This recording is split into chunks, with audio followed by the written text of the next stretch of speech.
will discuss about the vegetative propagation. Vegetative propagation या vegetative reproduction भी इसको कहते हैं। वेजिटेटिव से मतलब क्या है? वेजिटेटिव का मतलब from the somatic part of the body. जैसे कोई प्लांट है, प्लांट में इसका रूट, इसका स्टेम, इसका लीफ, ये सब वेजिटेटिव पार्ट है। ये सब क्या है? ये रूट क्या है? वेजिटेटिव। ये स्टेम क्या है? वेजिटेटिव। इसकी ब्रांचेस क्या है? वेजिटेटिव। ये लीफ क्या है? वेजिटेटिव। लेकिन अगर इस प्लांट में फ्लावर बड बना और फ्लावर बड से फ्लावर बन गया तो इसको क्या कहेंगे? इसको कैसा पार्ट कहेंगे? इसको कहेंगे रिप्रोडक्टिव पार्ट। इसको क्या कहेंगे? ये सब वेजिटेटिव पार्ट है। कौन से वेजिटेटिव पार्ट है प्लांट में बेटा? यस, ये वेजिटेटिव पार्ट ऑफ प्लांट है, रूट, स्टेम एंड लीफ। लेकिन ये जो फ्लावर बन गया, ये जो फ्लावर बन गया, ये फ्लावर क्या है? रिप्रोडक्टिव पार्ट है। ये पौधे को जैसे कि रूट है वाटर सप्लाई कर रहा है, स्टेम में सपोर्ट किया है, लीफ भोजन बना के दे रहा है, उसके वेजिटेटिव पार्ट है, उस प्लांट को, इस इंडिविजुअल को सपोर्ट कर रहे हैं। लेकिन फ्लावर डायरेक्ट इनको कुछ नहीं दे रहा है, न तो वाटर मिनरल दे रहा है, न तो इनको सपोर्ट कर रहा है, न तो इनको भोजन बना के दे रहा है, बल्कि इनकी अगली पीढ़ी बनाने के लिए बना, रिप्रोडक्शन के लिए, कि वैसा ही नया प्लांट बने। तो ये फ्लावर क्या है? Reproductive part. तो रिप्रोडक्टिव पार्ट तो इसीलिए बनता है कि प्रोजेनिक बने। क्या बने? प्रोजेनिक बने, ऑफस्प्रिंग बने। वो तो नेचुरल प्रक्रिया है। लेकिन अगर प्लांट के वेजिटेटिव पार्ट से नया इंडिविजुअल बनता है, फ्रॉम वेजिटेटिव पार्ट नया प्रोजेनी बनता है, प्रोजेनीज बनते हैं, तो उसको क्या कहेंगे? Vegetative propagation. अब समझ आ गया? फ्लावर से बना तो सेक्सुअल रिप्रोडक्शन है, गैमेट बना, फ्यूजन हुआ, एम्ब्रियो बना, सीड बना, फ्रूट बना। लेकिन अगर बिना फ्लावर बने, when a plant produces new plant from its vegetative part like stem, root and leaf, that is called as vegetative propagation. समझ आ गया? तो लिख लीजिए, vegetative propagation is the process, vegetative propagation is the process in which a plant produce its progenies, plant produce a plant, a parent, single parent, a plant produce its progenies from its vegetative part, like क्या बोलेंगे? Root, stem and leaf. Root से बना ले, stem से बना ले, चाहे leaf से बना ले। तो इस तरह के रिप्रोडक्शन को क्या कहेंगे? वेजिटेटिव। और ये भी सेक्सुअल रिप्रोडक्शन का हिस्सा है, क्योंकि यहाँ पे कोई भी मेल एंड फीमेल गैमेट नहीं बन रहा, कोई भी मेल एंड फीमेल आइडल भाग नहीं ले रहे, जैसे फ्लावर में लेते हैं।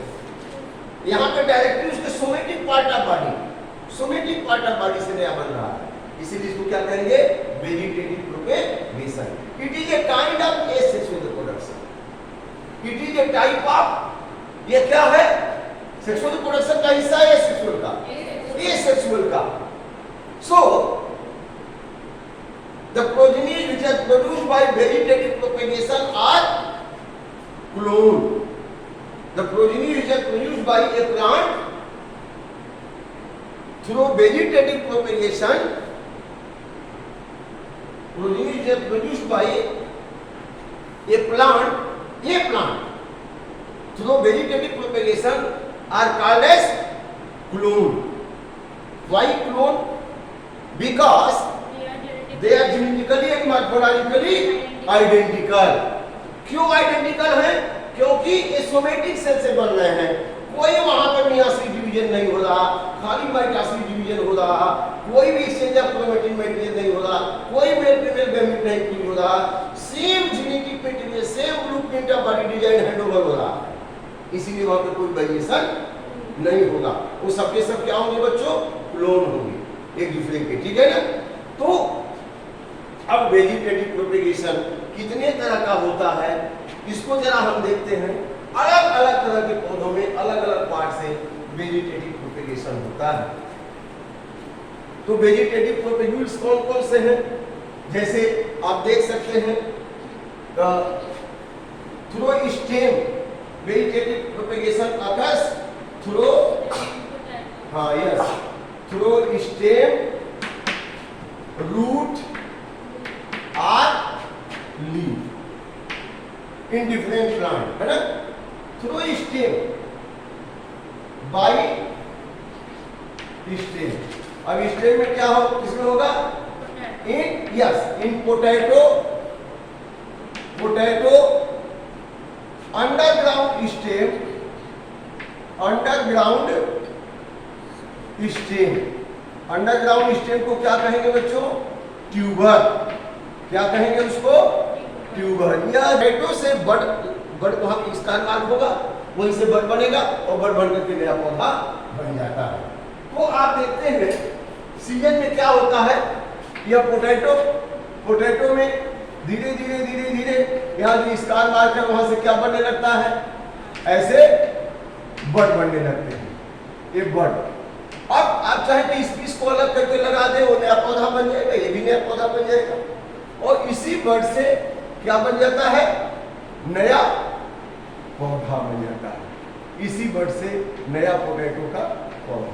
अब आपको समझ में आ गया होगा कि जब ये पोटैटो प्लांट है तो पोटैटो प्लांट अपना स्टेम का कुछ हिस्सा, स्टेम का कुछ हिस्सा जमीन के अंदर में रखता है और उसमें भोजन स्टोर हो जाता है। वह भोजन स्टोर होकर के सुरक्षित पाया जाता है। तो ये पोटैटो का प्लांट भोजन क्यों स्टोर करता है, क्यों स्टोर करता है, क्योंकि उसको मालूम है कि सीजन ऑफ होगा तो हम खत्म हो जाएंगे, और खत्म हो जाएंगे तो हमारी प्रजाति, तो यहाँ पे भोजन स्टोर करके रख दिया इसके सेल के अंदर, और यह ऐसे ही पड़ा रहेगा अनफेवरेबल कंडीशन में। जब भी फेवरेबल कंडीशन आएगा तो यहाँ बड बनेंगे और बड से फिर नया, ठीक है ना। तो इसकी एग्जैक्ट कॉपी हैंडओवर हो रही है बाय माइटोसिस। बड कैसे बना, इसी के सेल जो है डिवाइड किए, डिवाइड किए, डिवाइड किए, डिवाइड किए, क्लस्टर ऑफ सेल बना दिए, बड बन गया और उसे फिर मॉर्फोजेनेसिस हुआ, ऑर्गेनोजेनेसिस हुआ,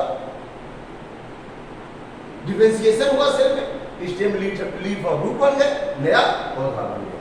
समझ आ रहा है।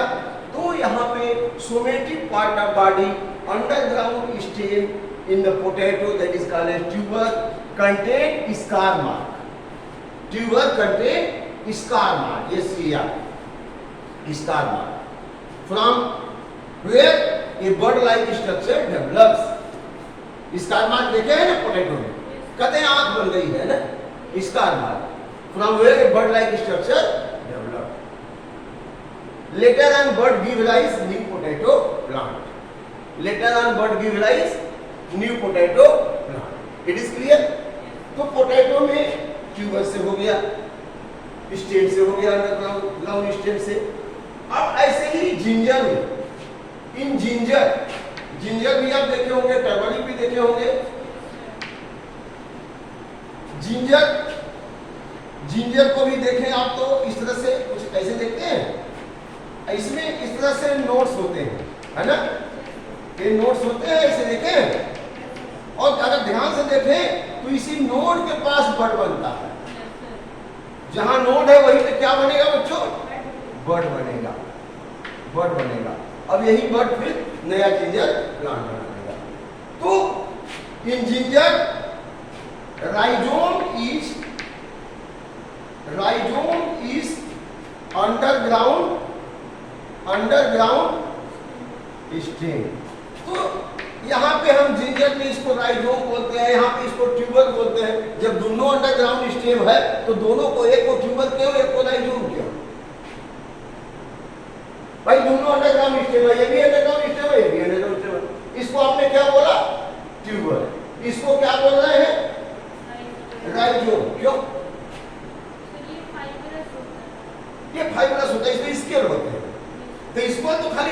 पास होते हैं ना, जहां जहां गांठें हैं वही स्केल है, स्केल लिप्स है। राइजोम क्यों इसको कहें, लेंडरी ग्रो कर रहा है, इसलिए इसको क्या कहते हैं, राइजोमिक में आ जाएगा। तो लिख लीजिए, rhizome is A under stem which grows horizontally in the ground. अब समझा क्या, व्हिच ग्रोज, एक एक चीज को क्लियर करना, अंडरग्राउंड स्टेम क्यों है, राइजोम क्यों है बेटा, हॉरिजॉन्टली ग्रो करता है, ठीक है ना। और यह गोलाकार है, एक शब्द है। और एक आप देखे होंगे, आपके गांव में भी होता होगा, अरवी, भुइया, बंडा, सूदन, है ना, उसको कार बोलते हैं। क्या बोलते हैं, कार, क्योंकि वो वर्टिकली ग्रो करता है, ऐसे ग्रो करता है, देखें वो इस तरह से ग्रो करता है, ऐसे ग्रो करेगा, यहाँ पे इसके और होंगे, और यहाँ पे ऐसे ऐसे खूब होता है उसमें, देखें इस तरह से सूदन वगैरह में, और यही से बट बन के नहीं करता है सूदन, ठीक है ना। तो ये कार है, इसको क्या करेंगे, कार। अब यही नीट में पूछे, which one of the following is a car, ginger, potato, colocasia. तो कार कौन है, कोलोकेशिया, एलोकेशिया। राइजोम कौन है, जिंजर में, और ट्यूबर किसमें है, क्लियर हो गया। तो ये सब के ये इसीलिए बनते हैं पेरिनेशन के लिए। पेरिनेशन का मतलब वो पौधा जानता है कि अब हमको ज्यादा दिन नहीं रहना है, तो फटाफट भोजन स्टोर करके उनको रिजर्व कर देता है, ताकि वो रहे चाहे न रहे, फिर अगले सीजन में वो ग्रो कर दे। फिर उसकी जिम्मेदारी होती है कि फिर जब वो खत्म होने से पहले फिर बना लेगा, फिर वो जमीन में पका रहेगा, फिर ग्रो हो जाएगा, ठीक है ना। तो इसको कहते हैं पेरिनेशन। पेरिनेशन का मतलब साल दर साल उनकी स्पीसीज को बनाए रखना, फर्टिलिटी को बनाए रखना, उनकी ऑफस्प्रिंग को प्रोड्यूस करना, ठीक है बेटा। तो आपने क्या लिखा, एवेंजेलिक propagation occurs in ginger through rhizome.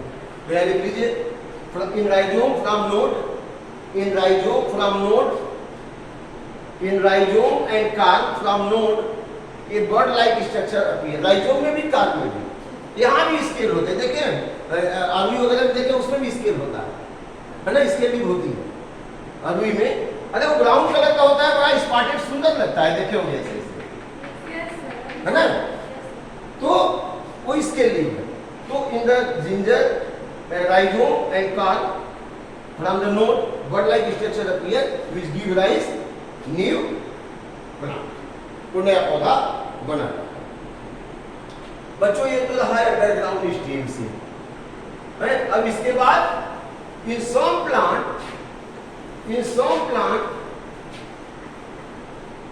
Progenies are produced by root, root से भी बनते हैं।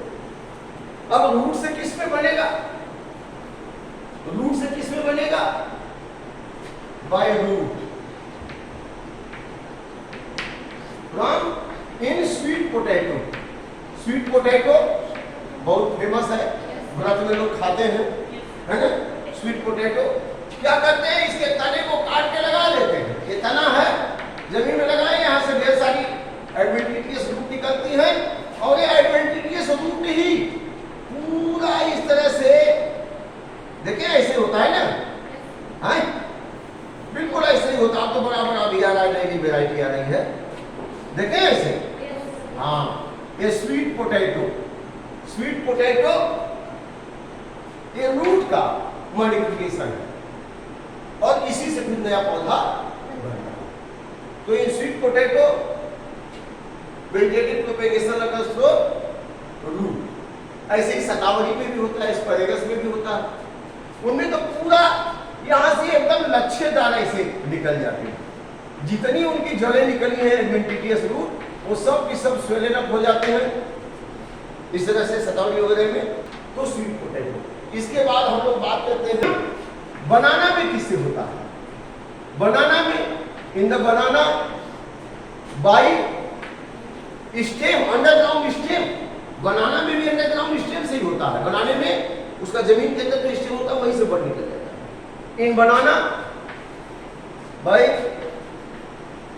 Underground stem. अंडरग्राउंड स्टेम वाले में लिख लीजिएगा, a bird like structure appear.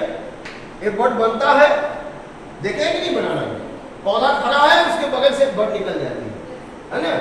तो bird like structure appear which develop into new banana plant. ये भी क्लोन होगा कि नहीं होगा? क्लोन होगा। इसमें तो पार्थेनोजेनेसिस होता है ना, सीड बनता ही नहीं, फ्रूट बनता है, सीड नहीं बनता। तो प्रोपेगेशन किससे होता है? अंडरग्राउंड स्टेम से। हाँ, रूट मत बोलिएगा, अंडरग्राउंड स्टेम। इसके बाद in agave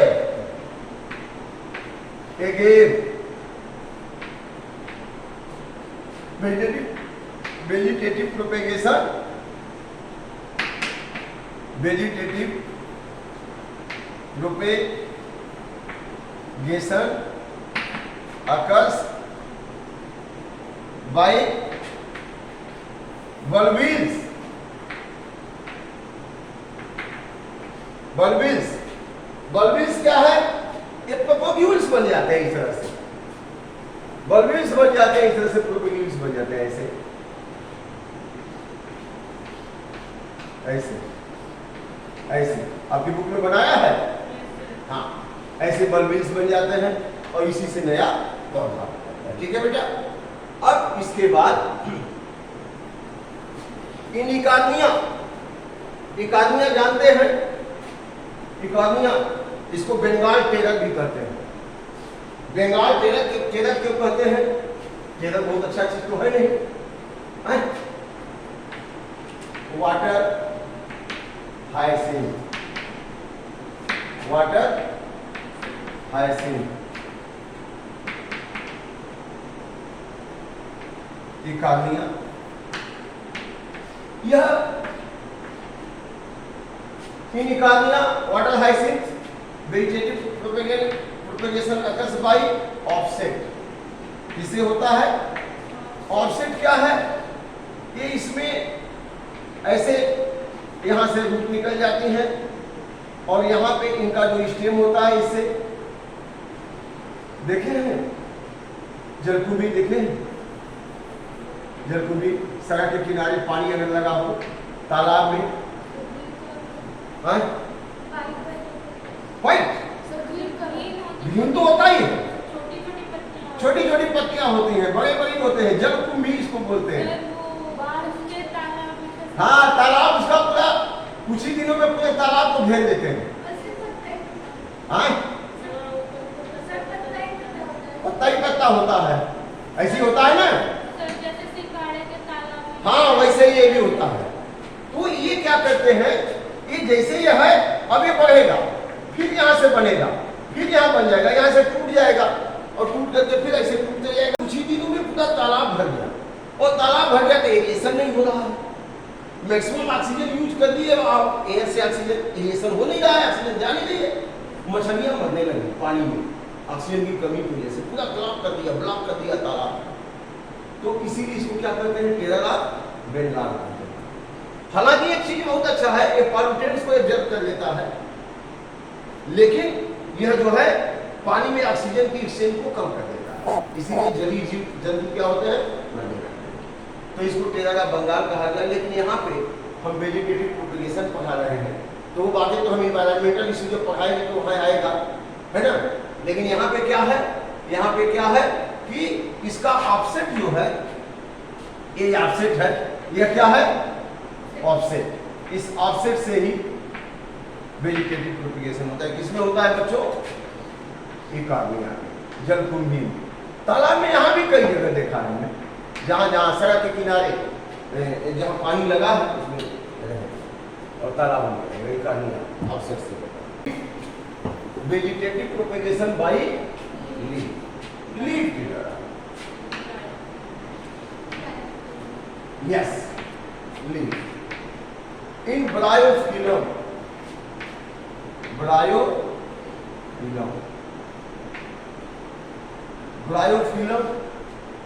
vegetative propagation occurs bye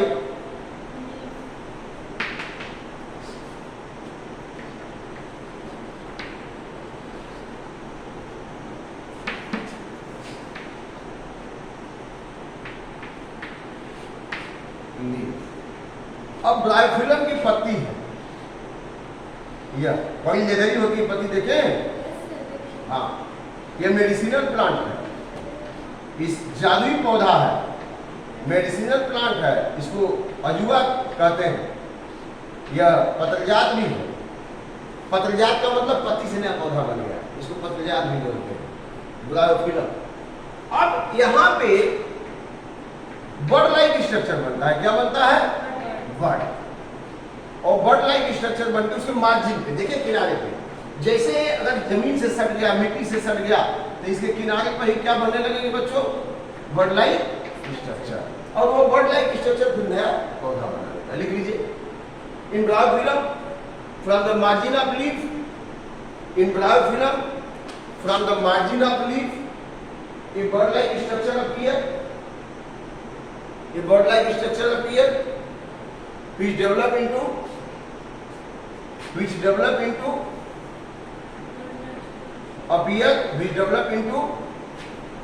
a new bryophyllum plant, नया ब्रायोफिलम का पौधा बन गया। तो और इसकी मार्जिन से बर्ड लाइक स्ट्रक्चर बन के नया पौधा बना, तो इसीलिए कहते हैं ये वेजिटेटिव। अब ये पौधा जो बना, इस पौधे के क्या होगा? बिल्कुल फ्लोर होगा, मॉर्फोलॉजिकली जिंदगी प्रोपेगेशन। अब देखिए, गांव में गन्ने का खेती होता है, गन्ने के स्टेम को काट काट के लगा देते हैं, वो भी वेजिटेटिव प्रोपेगेशन है। चाइना तो जो गुलाब है उसकी टहनी को काट के लगा दिया, वो भी वेजिटेटिव प्रोपेगेशन है ना। अब वेजिटेटिव प्रोपेगेशन आर्टिफिशियल तो कई तरह का होता है, बाई कटिंग। आपने कटिंग लगा दिया, कोई पौधा है उसको कट कर दिया, ऐसे कट करके लगा दिया और उससे फिर नया पौधा बन गया, तो बाई कटिंग हो गया। इसके बाद क्या है? बाई घटी लग गई, बस हो गया। By layering. लेयरिंग में क्या है? मान लीजिए कि आपके यहाँ गुलाब का पौधा है, आप नहीं चाहते कि उसकी कटिंग हो जाए, आप चाहते हैं कि उसे एक नया पौधा हम डेवलप करें, तो इसकी टहनी है ऐसे, और टहनी को क्या किया? चाइना में जैसे गुलाब है, इसकी टहनी को ऐसे मोड़ करके ऐसे, और यहाँ पे खूंटी लगा दिया जमीन में, और ये इतना हिस्सा बाहर निकला। तो अब यहाँ से जड़ निकलने लगेगी मिट्टी में से, इतना हिस्सा मिट्टी में है, अब जड़ निकल जाएगी, फिर काट करके उसको दूसरी जगह लगा दीजिए, जिसको क्या करते हैं? लेयरिंग। अब मान लीजिए मैंगो का पेड़ है आपके पास, अब मैंगो का पेड़ तो बड़ा होगा ना, अब बड़ा होगा तो उसकी टहनी तो मोटी है, उसकी टहनी को आप घुमा करके जमीन में ला पाएंगे क्या? नहीं ला पाएंगे। नहीं ला पाएंगे तो वहां क्या करेंगे? बूटी बनाना, बाई बूटी फॉर्मेशन। क्या करेंगे आप? बूटी फॉर्मेशन। बूटी फॉर्मेशन में क्या करेंगे? जिससे आपका एक पौधा है, सपोज ये पौधा है, तो इसमें बीच में जाइलम होता है, उसके चारों तरफ फ्लोएम होते हैं, फ्लोएम सराउंड जाइलम। तो इसकी गर्डनिंग कर करके इतना हद तक काट दीजिए, रिंग बना दीजिए कि केवल जाइलम बचे, फ्लोएम न रहे। जैसे ये है, इसकी गर्डनिंग करिए छुरी से कि epidermis, hypodermis, cortex, endodermis, pericycle, phloem तक कट जाए और खाली क्या बचा रहे? जाइलम बचा रहे। तो अब यह से वाटर मिनरल तो जाएगा, यहाँ फोटोसिंथेसिस होगा और भोजन बना हुआ यहाँ तक आएगा, आने के बाद यहाँ तो फ्लोएम कट गया है, कट गया तो यहाँ तो आगे जाएगा नहीं, इसमें मिट्टी बांध दीजिए। अब ये क्या करेगा? धीरे धीरे स्वेलिंग कर जाएगा। क्यों स्वेलिंग कर जाएगा? क्योंकि जो भोजन आ रहा है वो यहीं पे इकट्ठा होने लगा और स्वेलिंग कर जाएगा। यहाँ पे मिट्टी आपने बांधा हुआ है और यहाँ पे घड़ा लटका दीजिए। क्या लटका दीजिए? और देन पार्ट लटका दीजिए इसे दूसरी वाली टहनी में, और इसमें होल करके हमें काटन लगा दीजिए, और यहाँ पे बूंद बूंद पानी गिरते रहेगा, नमी बनी रहेगी। अब यहाँ से ढेर सारी जड़ें निकल जाएंगी। क्या निकल जाएंगी? जब जड़ें निकल जाए तो इसको काट के लगा दीजिए। अब सेम उसी तरह का पौधा मैंगो का मिल गया। मैंगो क्या, लीची, मैंगो जो भी चाहे, तो इसको क्या कहेंगे? बूटी। अब आप एक तरीका और है, उसको कहते हैं ग्राफ्टिंग। ग्राफ्टिंग में क्या करेंगे? ग्राफ्टिंग में मान लीजिए कि आपके पास ऑरेंज के ढेर सारे पेड़ हैं बगीचे में, एक पेड़ बहुत मीठा है उसका ऑरेंज, और दूसरे बाकी जो है क्या है? गड़बड़। अब सारे ऑरेंज को काटेंगे, हटाएंगे तो टाइम लगेगा ना। तो आप करिए क्या कि जो मीठा वाला है उसकी टहनी को काट करके बाकी जो खट्टे वाले हैं उनकी टहनी पे बांधते जाएंगे। तो अब यहाँ पे जो फटेगा वो क्या होगा, मीठा ही मीठा होगा। दूसरा यह है कि आप इसके पूरे तने को काट दीजिए और यहाँ पे ऐसे बना दीजिए, बना करके दूसरा वाला बढ़िया वाले को लाके लगा दीजिए, फिर नीचे वाला यह हो गया और यह सप्लाई करेगा, मिल जाएगा, सप्लाई करेगा और यहाँ पर घर बन गया। ठीक है ना? क्यों सूखेगा? इसको लगा करके बांध देंगे ना, इसके कैमियम मिल जाएंगे, जाइलम मिल जाएंगे, सब वाटर मिल जाएगा। ठीक है, इस तरह से। तो थैंक यू वेरी मच।